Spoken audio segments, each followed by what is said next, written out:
¿Qué tal? ¿Cómo está? Muy buenas tardes. Saludamos a todas las personas que se encuentran conectadas al Facebook de la Corte del Callao. Bueno, como ya se hizo público días anteriores, hoy día vamos a tener la cuarta edición del Espacio del Usuario, para lo cual hemos invitado al doctor Fernando Valdés Pimentel, quien es juez del quinto juzgado de investigación preparatoria permanente del Callao. Con él vamos a hablar el tema prisión preventiva, significado y presupuestos para su imposición. Doctor Valdés Pimentel, tenga usted muy buenas tardes y bienvenido a este programa. Gracias, Óscar.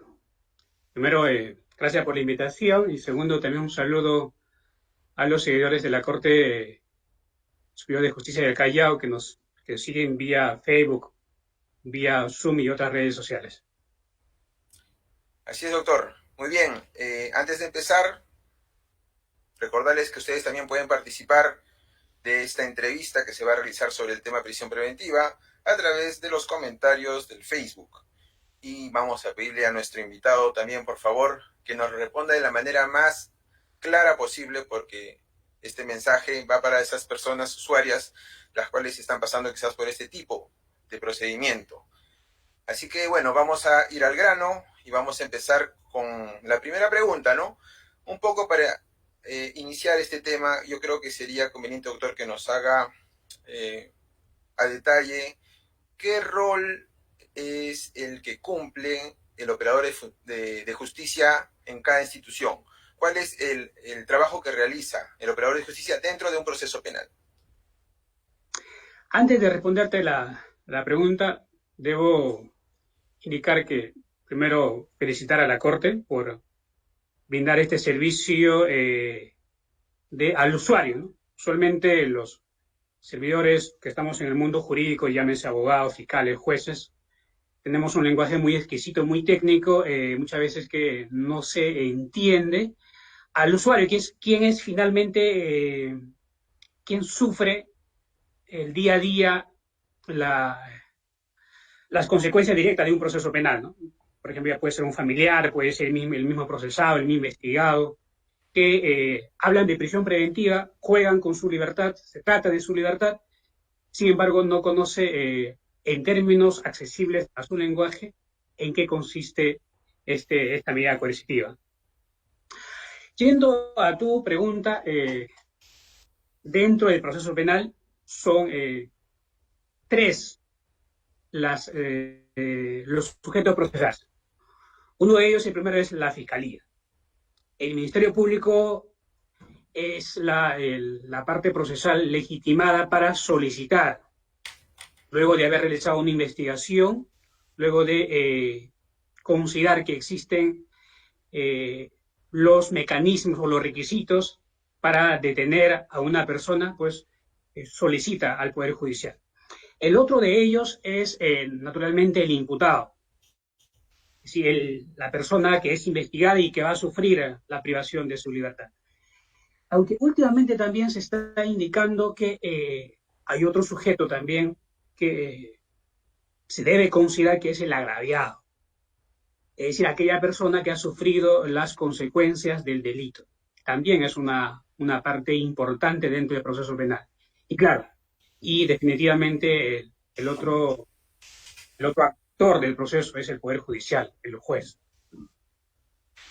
Doctor, para que quede claro, el papel y el trabajo que cumple la Fiscalía, ¿cuál es? Y en este tema de prisión preventiva, creo que trabaja junto con la policía. ¿De qué se trata su labor? El trabajo que realiza el Ministerio Público en la prisión preventiva es el único, primero que es el único ente autorizado para solicitar la prisión preventiva. En esa investigación que realiza, claro, coordina con la Policía Nacional del Perú. Ejemplo, la Policía Nacional del Perú detiene a una persona durante un robo, en flagrancia. Comunica al Ministerio Público. El Ministerio Público realiza la investigación y luego de ello el fiscal considera que existen elementos que acreditan el delito y además de ello que existe peligro de fuga, solicita al Poder Judicial la prisión preventiva. La prisión preventiva para garantizar la presencia del imputado. Entendido, doctor. ¿Esta persona que es arrestada tiene derecho a que se le comunique por qué se le interviene? Por supuesto, por supuesto. Y la... Sí, dígame.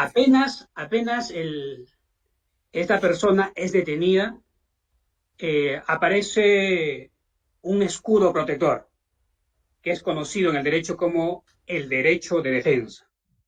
Y ese derecho de defensa implica, primero, enterarse por qué le están deteniendo, enterarse cómo lo están deteniendo y al mismo tiempo tener un plazo para poder refutar esa acusación.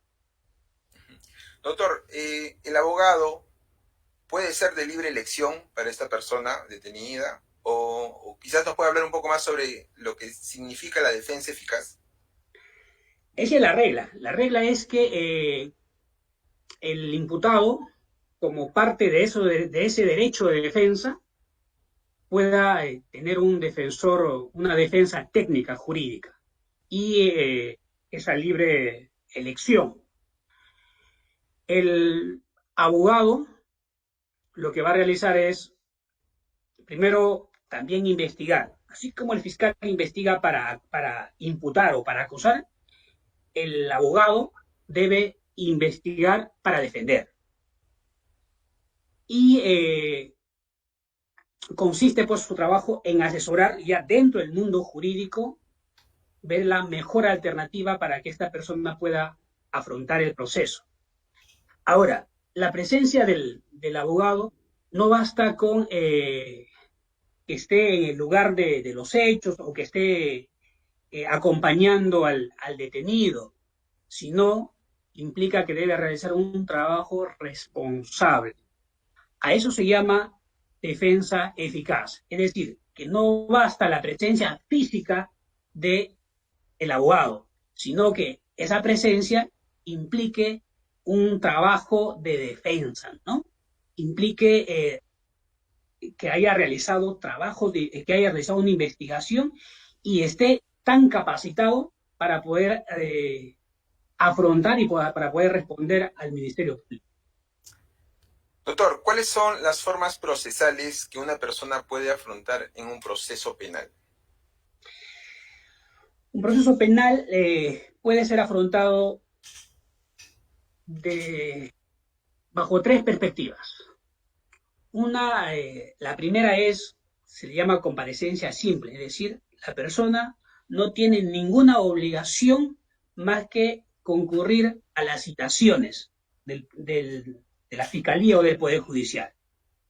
Es decir, no tiene otra obligación más que asistir a esas citaciones. Eso se llama comparecencia simple, que es la ideal. Luego de ello existe otro tipo de mecanismo procesal que se llama comparecencia con restricciones. En este caso, el imputado sigue libre, pero cuenta con ciertas restricciones. Por ejemplo, las restricciones no salir del país, asistir al Poder Judicial cada 30 días para el registro de la firma, no comunicarse con determinadas personas, someterse a la vigilancia de una persona o una institución y otras reglas que señala nuestro Código Procesal Penal. Y la tercera vía, que es la más fuerte, es que el investigado afronte el proceso con su detención, con la prisión preventiva.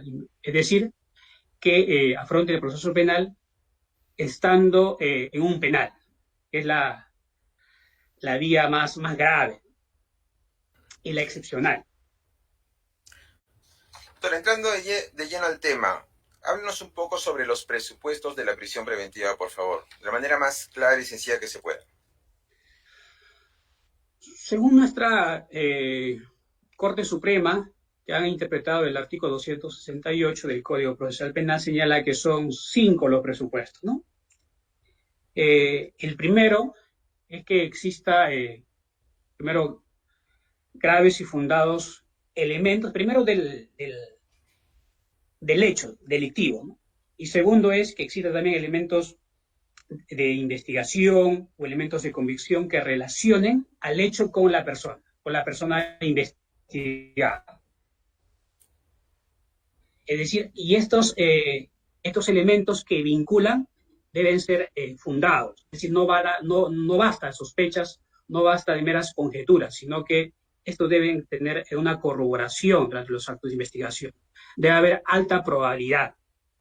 Eso es el primer elemento. El segundo elemento es que la pena por dicho delito sea superior a 4 años. Es un dato objetivo, solamente para ello nos vamos al Código Penal y ahí se ve cuál es el mínimo de la pena. Es un dato sencillo. El otro elemento de la prisión preventiva, y es el elemento más importante, es el peligro procesal.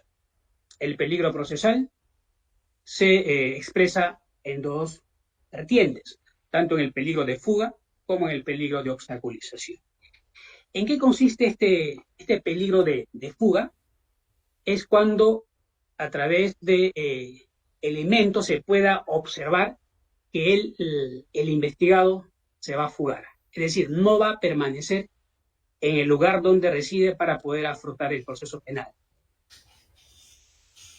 Y el peligro de obstaculización, en palabras sencillas, significa que esta persona, estando en libertad, va a hacer mal uso de esa libertad. Por ejemplo, que podría destruir pruebas, es decir, tanto prueba documental, vestigios, como también podría hablar con los testigos, podría hablar con la víctima para que se retracte, o podría también convencer a sus coimputados para que cambien de versión. Ahí van a obstaculizar el proceso. Luego de eso, también se analiza otro criterio, que es el de proporcionalidad. Es decir, ya garantizado que existen graves y fundados elementos de convicción que vinculan con el delito, ese delito tiene una pena más de 4 años, también existe peligro procesal, se continúa con la proporcionalidad. Y la proporcionalidad hace referencia a que no exista otro mecanismo idóneo que pueda garantizar que el imputado se va a someter al proceso penal sin la privación de su libertad. Llámese, por ejemplo, ahí se va a analizar una comparecencia con restricciones. Por ejemplo, si es que el imputado existe peligro que él pueda influir con un testigo, le podría poner una regla por ejemplo, una regla de conducta, ¿sabe? No comunicarse con ese testigo. O, por ejemplo, existe peligro de que se va a fugar.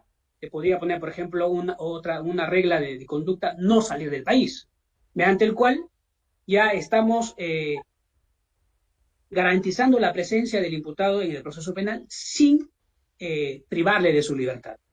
Sin embargo, cuando hay delitos graves, ¿cierto?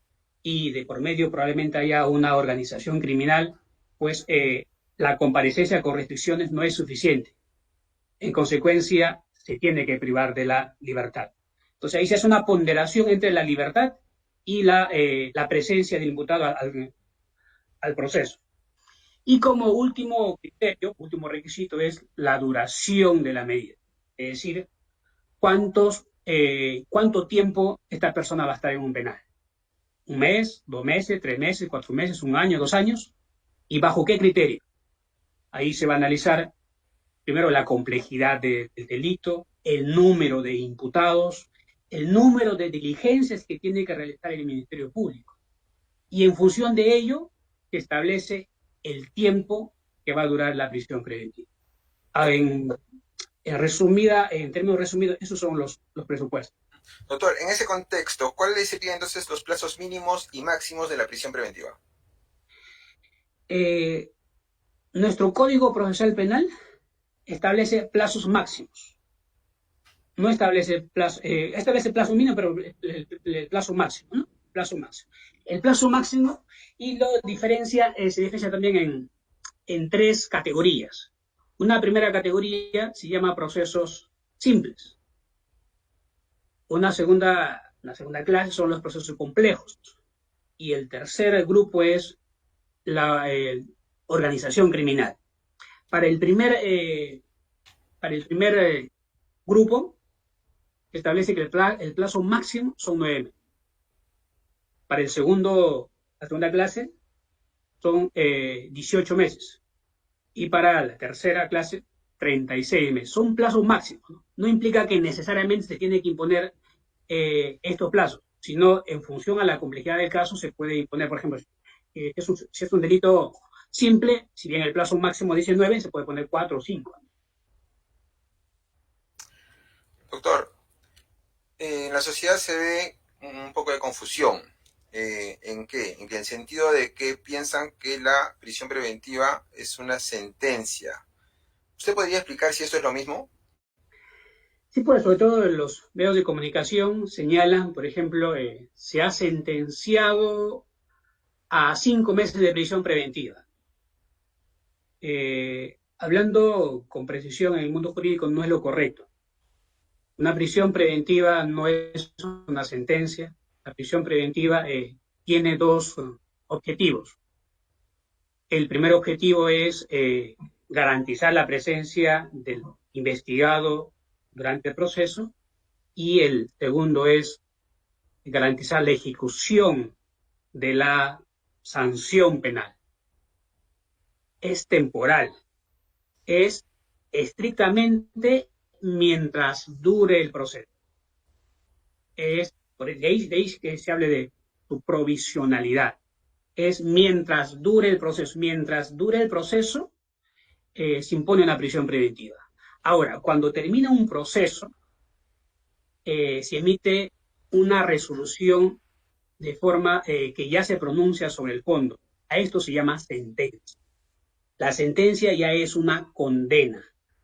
Es decir, luego de analizar los medios probatorios, el juez decide condenar al imputado.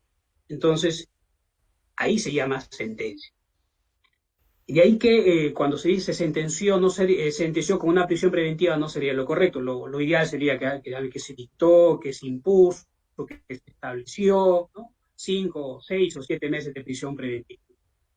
En cambio, la sentencia, como recalco, es ya la decisión final que se emite luego de concluir el proceso penal. Doctor, ¿se le da alguna valoración especial a los antecedentes penales de los imputados o detenidos dentro de una audiencia de prisión preventiva? En estricto, sí se le valora, pero de forma muy tangencial, no forma parte del núcleo de los presupuestos de la prisión preventiva. Yo te voy a comentar un caso que hace poco vimos aquí en la Corte.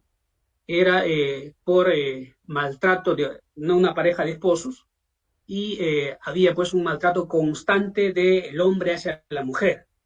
Esta persona tenía 20 en la comisaría, ¿no? Incluso tenía ya 5 sentencias emitidas por el, por el Poder Judicial, ¿no? Donde le decían que deje de continuar agrediendo a su pareja. Y también ya le habían establecido que este señor se retire de la casa, ¿no? Sin embargo, él creo que a la semana agredía a su pareja 2 o 3 veces. Entonces, por ejemplo, allí decir que no se va a valorar todos los antecedentes sería mentir. Pero en otros casos probablemente no se valore, ¿no? Pero, como te recalco, sí se valora, pero no forma parte de los presupuestos de la prisión preventiva. Entendido, doctor.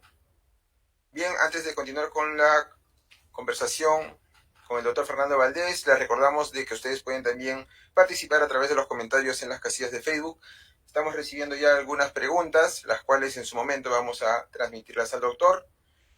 Mientras continuamos con nuestro diálogo, doctor, quería preguntarle, ¿qué sucede si vence el plazo de prisión preventiva sin que se haya emitido una sentencia? Sí, pues antes de contestarte, estuve viendo antes de empezar este conversatorio, el Facebook de la Corte, y habían unas preguntas, ¿no? Y recalco, digamos, que el objetivo de esta conversación no es desarrollar los presupuestos de forma académica, ¿no? Sino es explicar en lenguaje sencillo al usuario, ¿no? Es decir, al familiar, al vecino, al, al, la persona que finalmente es quien va a resultar perjudicada o beneficiada de la prisión de la libertad. Yendo a tu pregunta, ¿qué sucede si vence la prisión preventiva, verdad? Si vence el plazo de prisión preventiva sin que se haya emitido sentencia. Sin que se haya emitido sentencia. Eso sucede, es el pan de todos los días en el Poder Judicial, ¿no? Por ejemplo, el Ministerio Público solicitó 9 meses, el Poder Judicial le concedió 7 meses. Sin embargo, esos 7 meses debió, esos 7 meses que se le concedió es para realizar la investigación y para llegar a la etapa final, es decir, a la emisión de la sentencia. Pero la mayoría de casos no sucede esto, sino que se vence la prisión preventiva y el expediente continúa en la fiscalía, continúan investigando. Entonces, si es que se vence la prisión preventiva y el Ministerio Público no ha solicitado una prolongación, porque es facultad del Ministerio Público, antes que venza la prisión preventiva, solicitar la prolongación, es como una ampliación, ¿no? Una ampliación del plazo para que siga detenido. El Poder Judicial de oficio debe dictar la libertad de esa persona, porque el Poder Judicial de oficio no puede ampliar la prisión preventiva, sino siempre es a pedido del Ministerio Público. Si es que el Ministerio Público no lo ha solicitado, lo que corresponde es emitir la orden de libertad. Doctor, ¿y cómo es el tiempo de ampliación en estos casos? Usted mencionó el tema de los casos comunes, complejos, crimen organizado. ¿La ampliación se puede dar también un tiempo determinado? Sí, igualmente, nuestra normativa procesal hablan de plazos máximos. Por ejemplo, para los casos simples, la prisión preventiva es 9 meses y su prolongación por 9 meses más. En los complejos, la prisión preventiva son 18 meses y su prolongación 18 meses más. Y en los casos de criminalidad organizada, la prisión preventiva dura hasta 36 meses y su prolongación 12 meses más. Doctor, entonces hay un deber del fiscal en ser célere cuando hay un preso preventivo. Por supuesto, por supuesto. Existe esa obligación. Y ya lo ha dicho nuestra Corte Suprema, lo ha dicho el Tribunal Constitucional, la Corte Interamericana de Derechos Humanos, que si un fiscal tiene dos procesos, un proceso en libertad y el otro proceso con un detenido, con un preso preventivo, efectivamente que la preferencia es aquel caso que tiene a la persona detenida. Y ahí, por ejemplo, que hay sentencias del Poder Judicial, que han dicho, ¿sabe qué? A ver, señor fiscal, usted me solicitó 7 meses de prisión preventiva, yo se le concedí los 7 meses, pero ahora vencidos los 7 meses, usted viene y me está solicitando una prolongación por 7 meses más. Y sin embargo no ha realizado ningún acto de investigación durante esos 7 meses. Ahí, por ejemplo, ahí hay varias sentencias que ha rechazado la prolongación. ¿Por qué? Por omisión de actos de investigación. En consecuencia, es deber del fiscal de realizar los actos de investigación del preso preventivo y asimismo también es obligación del abogado defensor, ¿no? El abogado defensor debe ser un vigilante. Doctor, ¿qué tipo de delitos no constituirían un requerimiento de prisión preventiva por penas menores? Algunos ejemplos para que puedan saber nuestros usuarios, por favor. A ver, en términos pedagógicos podríamos establecer una clasificación entre delitos simples y delitos complejos, pues delitos graves. Llamémoslos delitos simples a aquellos delitos que tienen una pena menos de 4 años. Por ejemplo, omisión a la asistencia familiar, por ejemplo, lesiones simples, por ejemplo, hurto, daños. Son delitos que no superarían los 4 años de pena privativa de libertad. Para estos delitos, naturalmente, no corresponde la prisión preventiva, ¿no? Porque no superarían el presupuesto de la prisión. De la prisión. Delitos de bagatela se llama en términos jurídicos, pero son delitos leves, ¿no? En el lenguaje claro, en el lenguaje sencillo. Doctor, tenemos una consulta de Antonio Ramírez. Él quiere saber qué pasa si su hijo ya cumplió prisión preventiva de 6 meses. Imagino que su pregunta es, si ya cumplió su tiempo, ¿él qué puede hacer? Quizás puede presentar algún recurso, ¿qué debería hacer su abogado en este caso, no?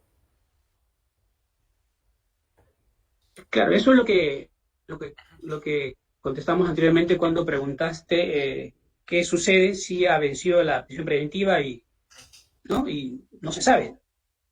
O sea, ahí habría primero que verificar si el Ministerio Público ha solicitado una prolongación de esa prisión preventiva. Y en este contexto que estamos de pandemia, incluso están trabajando, a veces hay detenidos que no tienen abogado ni domicilio real. Y el abogado quien le estuvo patrocinando es el defensor público. En consecuencia, se le notifica al defensor público.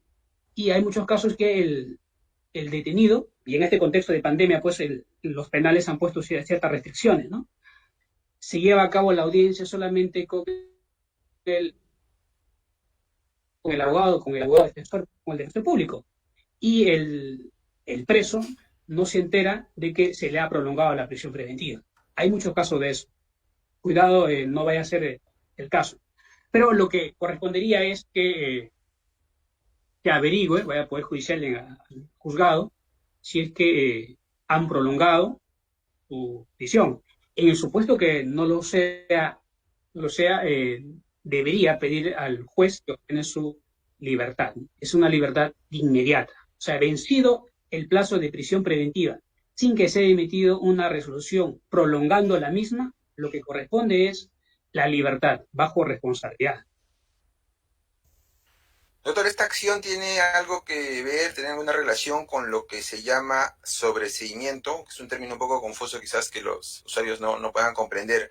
¿Podría explicar un poco qué se trata de esta palabra? No, el sobreseimiento es llamémoslo archivo, ¿no? Es el archivo. El sobreseimiento es otra figura, es ya ante el cual se archiva un proceso penal. Como la prisión preventiva no tiene que ver con un archivo, sino es con la presencia de investigado al proceso penal. El sobreseimiento ya para ello, ya en el proceso penal, se emite en la etapa intermedia, cuando el juez, luego de haber realizado evaluado los elementos que ha presentado el Ministerio Público y la defensa, verifica pues que no hay mérito para pasar a juicio, ¿no? Entonces ahí emite una resolución que se llama resolución de sobreseimiento, pero que debe entenderse como resolución de archivo. Doctor, cuando una condena se da, se descuenta el tiempo de la prisión preventiva que se dio en su momento. Claro, esa es buena pregunta. Sí, por supuesto. Por ejemplo, a una persona le pusieron 9 meses de prisión preventiva. Le ampliaron, luego le prolongaron por 9 meses más. Total estuvo 18 meses. O sea, y faltando un día que se venza los 18 meses, condenan. le pone, por ejemplo, ponte 10 años de prisión, de prisión, ya de pena, ¿no? De sanción. O sea, a esos 10 años tienen que restarlo los 18 meses que estuvo detenido. Por lo tanto, se contabiliza, ¿no? Ya no estará pues los 10 años, sino serán 9 años, o perdón, 8 años y medio, ¿no? Aproximadamente. A ver, doctor, ¿un preso preventivo es un presunto inocente? Quizás nos pueda hablar un poco más sobre el tema de la presunción de inocencia. Un preso inocente es un presunto Un inocente, preso ¿no? preventivo. Ajá, ¿un preso Un preventivo preso, es un presunto inocente? buena pregunta, ¿no? Un preso preventivo es un presunto inocente. Eh, ahí lo correcto sería el preso, el preso siempre es inocente. O sea, el preso preventivo, el que está privado provisionalmente de su libertad, se considera inocente. O sea, el preso preventivo es inocente. Porque la única forma como se derrota este principio que es la presunción de inocencia, es decir, toda persona que está inmerso en un proceso penal, de parte del presupuesto, si de la premisa que es inocente. O sea, en un proceso penal no se parte de la premisa que la persona, el investigado, es culpable, no al revés. Se parte de la premisa que él es inocente. Y la única forma como derrotar ese principio es con la emisión de una sentencia final, ¿no? Con una sentencia que se pronuncia sobre el fondo, donde señala si es culpable o no, ¿no? Entonces, mientras tanto, es decir, hay muchos casos, permítame hacer un, entre comillas, que hay personas, muchos de ellos, que no es lo ideal, ¿no? Que están detenidos 4, 5 meses, a veces 6, hasta a veces años, ¿no? Y luego de eso se emite una sentencia absolutoria. Es decir, estas personas estuvieron detenidos, pero luego de 2 años de proceso, el Poder Judicial los absuelve.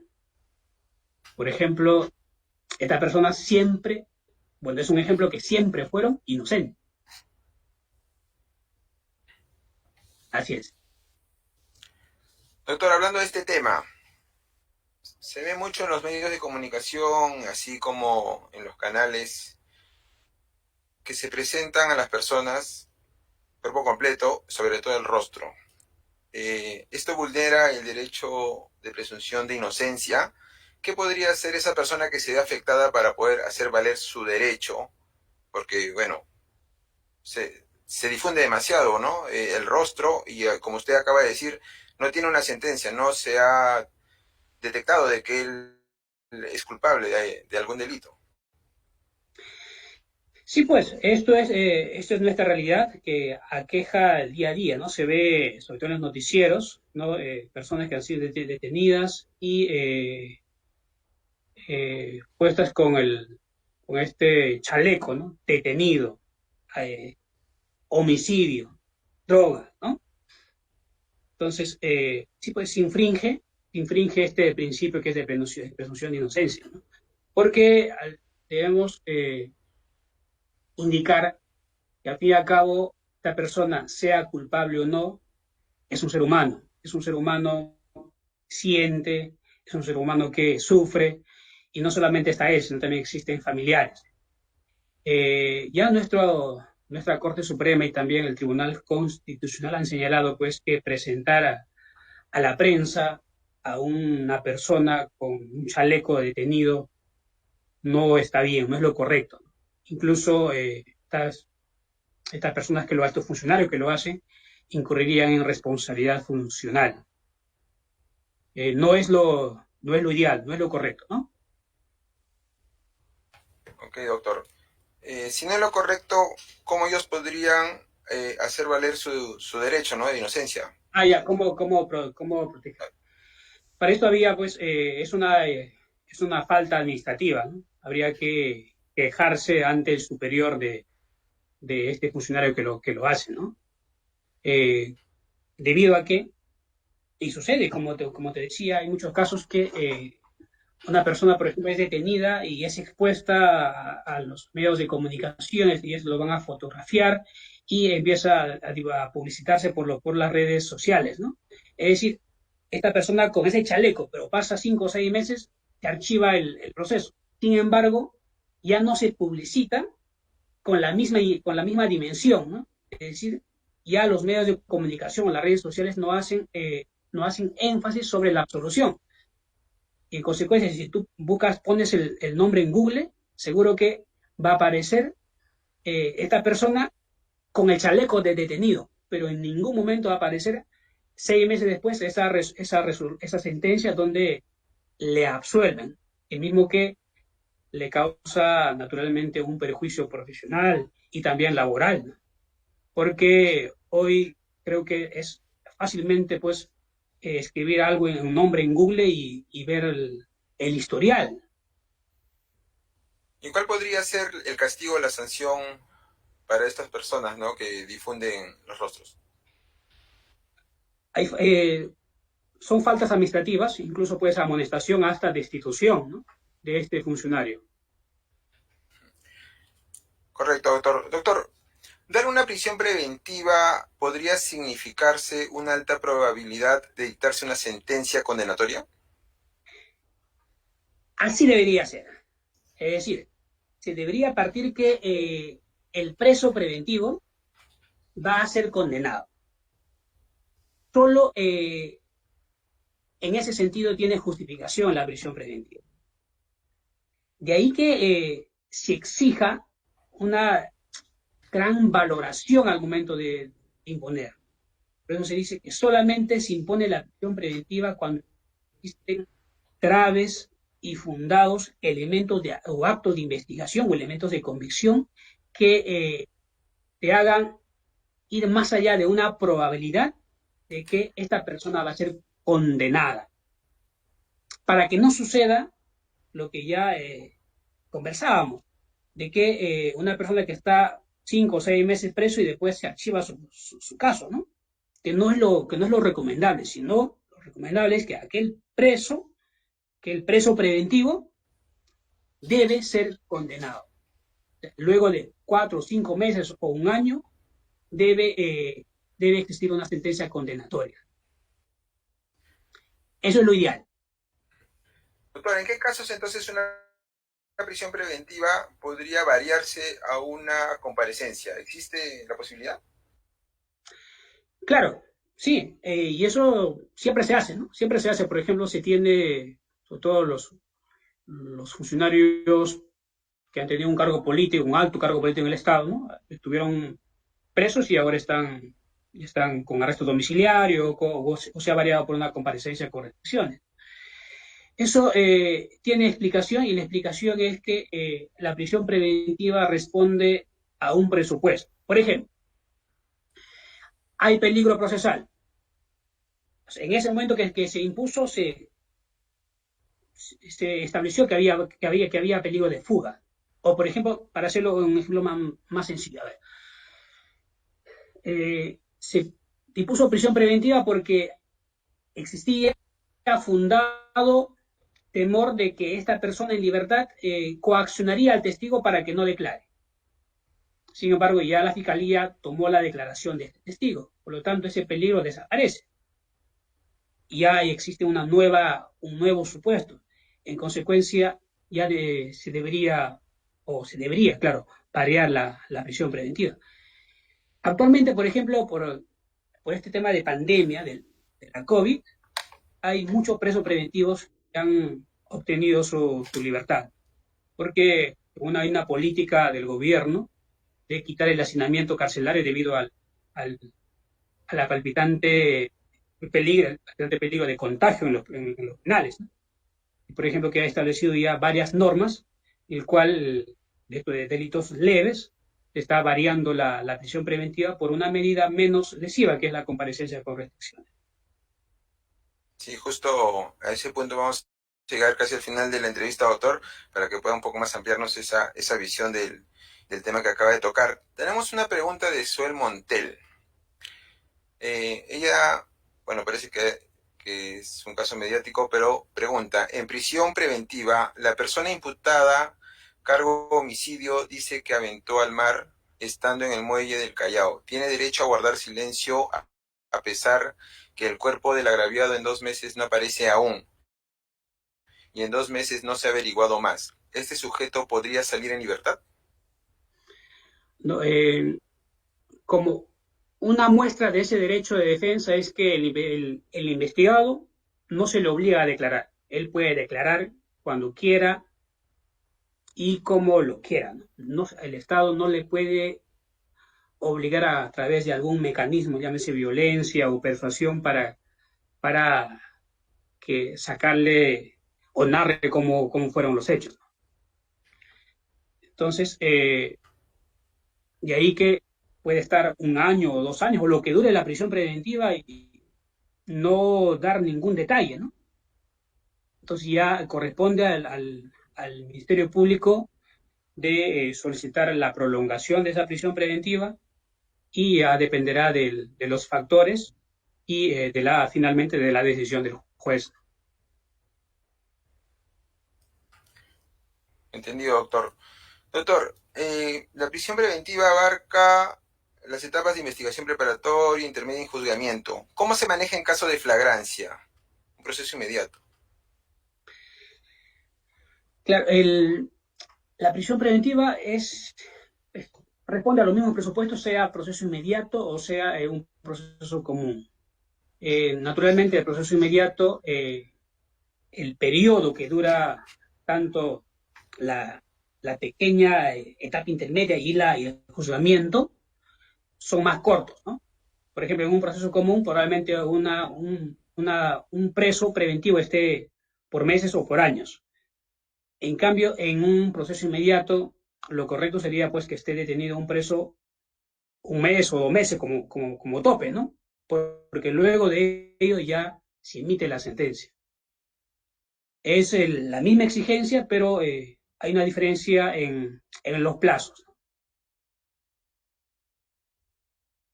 Doctor, tengo otra pregunta. Durante una persona que está en prisión preventiva, ¿puede llegar a algún acuerdo tipo conciliación? ¿O eso es antes? Claro, puede hacerlo en cualquier momento. Puede hacerlo en cualquier momento. Es decir, estando preso también, esta persona puede llegar a una solución de simplificación procesal, llámese terminación anticipada. Hay muchos casos, por ejemplo, ponte que la pena para un delito tenga 5 años, ¿no? 5 años, por lo tanto, supera los 4 años de la prisión preventiva, que es uno de los presupuestos. Y ya estando detenido, él solicita acogerse a la terminación anticipada. Entonces, uno de los beneficios de esta terminación anticipada es que le van a hacer un descuento a la pena de un sexto. Por lo tanto, esos 5 años ya no serían 5 años, probablemente sea 4, ¿no? Y con esos 4 años ya no cumpliría el presupuesto de la prisión preventiva. Por lo tanto, sí puede acogerse a esta salida alternativa y al mismo tiempo obtener su libertad.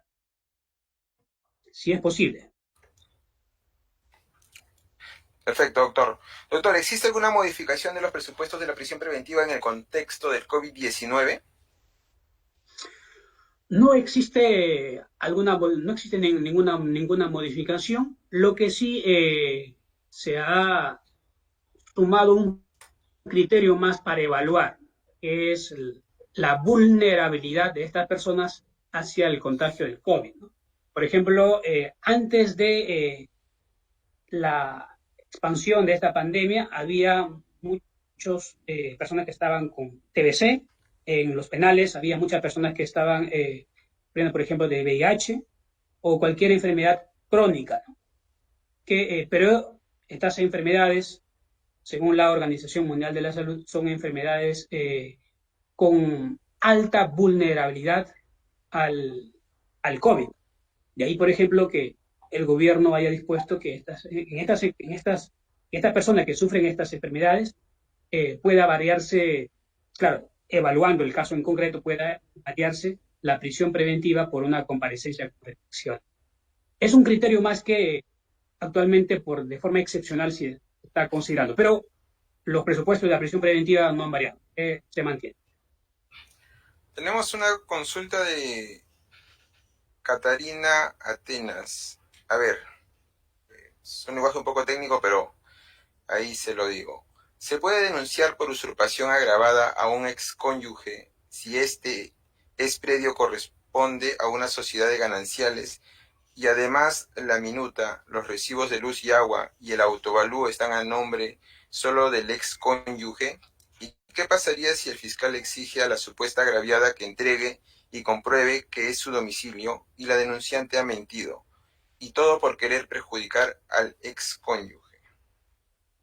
Porque creo que eso ya es un problema ya específico que se aleja mucho de del tema que estamos conversando, ¿no? Correcto, doctor. Entonces, quería saber yo su opinión sobre el tema de prisión preventiva y hacinamiento de penales. Sí, como decía, a ver, en el Perú en nuestro país existen aproximadamente 100.000, o existían, ¿no? Existían antes de la pandemia, aproximadamente cerca de 100.000 personas privadas de su libertad. Según estadísticas a través de las políticas de desalinamiento, el gobierno trató de quitar, ¿no? De sacar personas de los penales aproximadamente entre la tercera parte, ¿no? Es decir, unos 30.000. Que se haya logrado, no se sabe, ¿no? Probablemente ya luego que pase la pandemia, el Poder Judicial hará un estudio estadístico en el cual se va a analizar cuántas personas han obtenido su libertad a consecuencia del COVID, ¿no? Porque realmente en nuestras cárceles, y eso también es una realidad, y no solamente digo yo, sino ya lo ha dicho la misma Defensoría del Pueblo, el Tribunal Constitucional, en nuestras cárceles pues no cumplen con estos mínimos, las mismas condiciones de salubridad para poder afrontar esta pandemia, ¿no? del COVID. Entonces, de ahí que resultó más beneficioso ante la pregunta, ¿qué prefiere? ¿Que esta persona se enferme y muera en un penal o salga en libertad y pueda afrontar una enfermedad con su familia o teniendo mayor posibilidad para medicarse? Naturalmente que se optó por la segunda, por la segunda vía.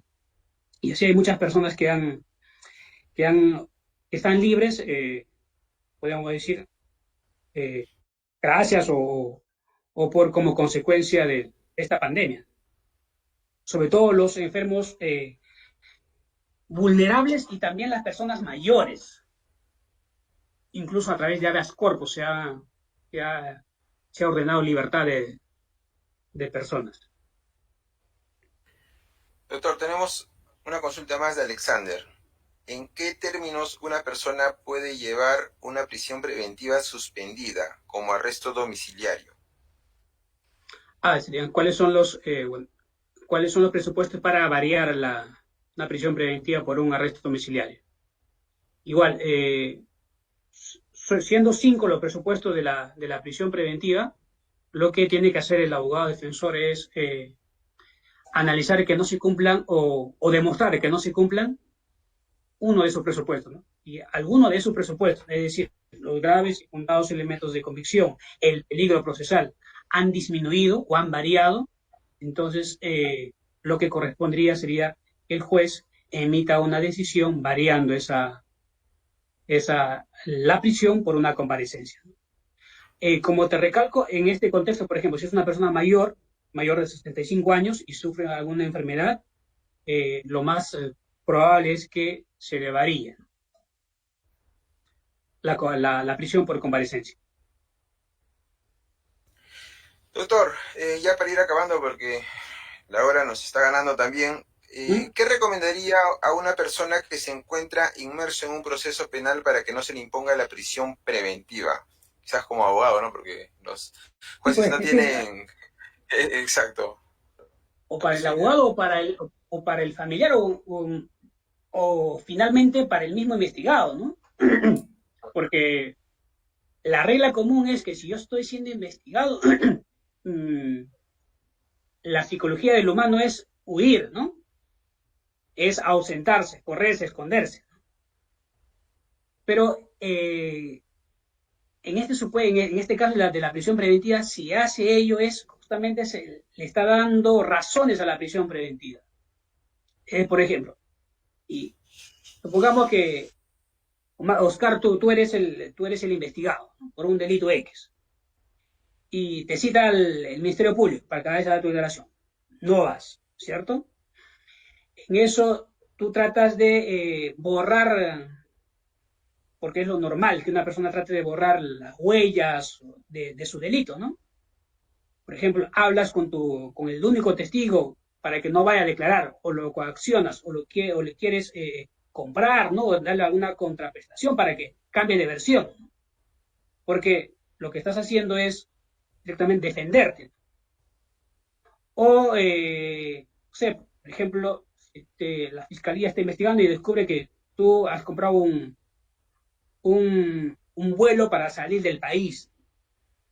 Entonces, por ejemplo, ahí indirectamente le está dando razones al fiscal para que solicite tu prisión preventiva. Y lo más seguro es que el juez te lo conceda, porque existen indicios que estás primero obstaculizando, ¿no?, el proceso penal, y segundo que te quieres fugar. Entonces, si estos son los criterios para imponer la prisión preventiva, lo correcto es hacer lo contrario, es decir, colaborar, ¿no?, participar en una investigación. Seas seas culpable o inocente, lo que tienes que hacer es participar, colaborar en la investigación. Si el fiscal te cita, anda, declara, ¿no? Si tienes un abogado, exige que tu abogado realice una investigación, apoya a demostrar tu inocencia. Si, eh, si, si hay testigos, no te comuniques con esos testigos. Si hay un lugar donde existen pruebas, pues deja que el Ministerio Público investigue. O sea, no interferir en el proceso con la finalidad de obstaculizarlo. Entonces, si no se hace nada de ello, es decir, no se trata de obstaculizar el proceso penal, entonces, primero, no le daría razón al fiscal para que solicite la prisión preventiva. Por el, por el delito que más peligroso sea, que más grave sea, porque no significa que necesariamente porque el delito sea, por ejemplo, un feminicidio, ¿no?, la pena tiene 25 años. No necesariamente implica que por la pena es 25 años, te van a imponer una prisión preventiva. Y si has colaborado, has participado en todas las diligencias, o sea, le estás expresando al fiscal que tienes un buen comportamiento procesal. Es decir, que eres una persona que está sometiendo al proceso penal. En consecuencia, no le das argumentos al Ministerio Público para que solicite la prisión preventiva. Y si es que el fiscal solicita la prisión preventiva, esos criterios te van a servir para defenderte ante el juez, ¿no?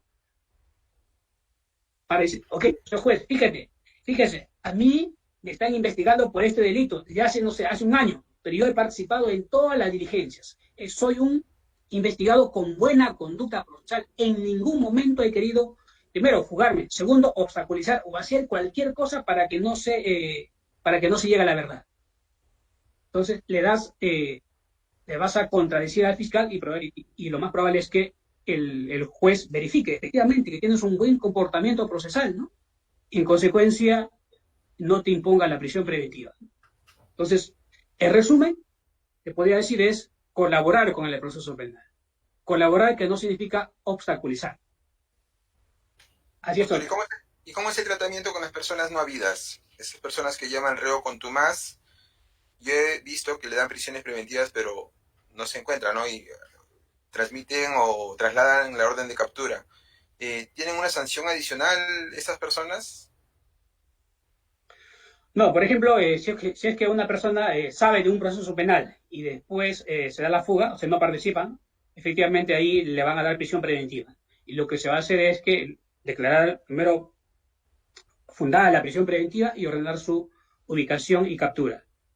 Y luego que se le captura, va a ser detenida y va a ser internado en un establecimiento penitenciario y lo más probable es que se mantenga en ese lugar hasta que se emita sentencia, ¿no? ¿Por qué? El fiscal te va a decir, señor juez, fíjese, si nosotros le damos libertad, ¿se va a escapar o se va a esconder como lo hizo la primera vez? Doctor, tenemos una última pregunta. Erika Zúñiga.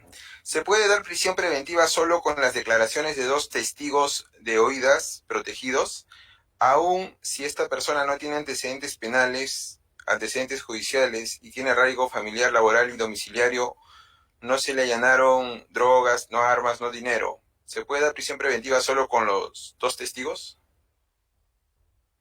Con 2 testigos de referencia o de oída. Así como descubre la pregunta, la respuesta es no. O sea, no, porque no se estaría cumpliendo con el primer presupuesto de la prisión preventiva, que son los graves y fundados elementos de convicción que relacionen al investigado con el hecho delictivo. Es decir, se necesita más, se necesita no solamente 2 declaraciones de 2 testigos de referencia, sino que estos testigos de referencia también su versión debe ser corroborada. Se necesita algo más.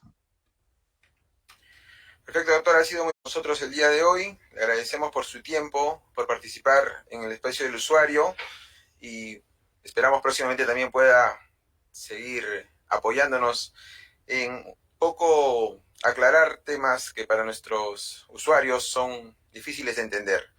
Desde ya, muchísimas gracias. Gracias también a todas esas personas que están conectadas. ¿Algún último mensaje antes de culminar? Agradecerte a ti por la invitación, también agradecer a la Corte Superior de Justicia y al mismo tiempo felicito que haya generado este espacio, el cual el ánimo es, a través de un lenguaje sencillo y accesible, explicar un proceso penal al usuario, ¿no? A veces el tema jurídico solamente pensamos que es para los jueces, para los fiscales y los abogados, pero nos olvidamos que finalmente quien va a ser beneficiado o sancionado es el usuario. Entonces, a través de esta conversación, ojalá que hayamos tenido suerte de esclarecer y informar al usuario sobre cómo, en términos generales, claro, cómo se lleva a cabo un proceso penal, sobre todo en la prisión preventiva. Muchas gracias, Óscar. Muchas gracias, doctor. Muchas gracias a todos ustedes. Esperamos haber podido haber respondido sus consultas, sus preguntas, sus inquietudes y próximamente los invitamos a seguir conectados porque vamos a seguir tocando temas de derecho, temas de mucho interés, temas comunes que se presentan dentro de nuestra sociedad. Muy buenas tardes con todos. Muchas gracias.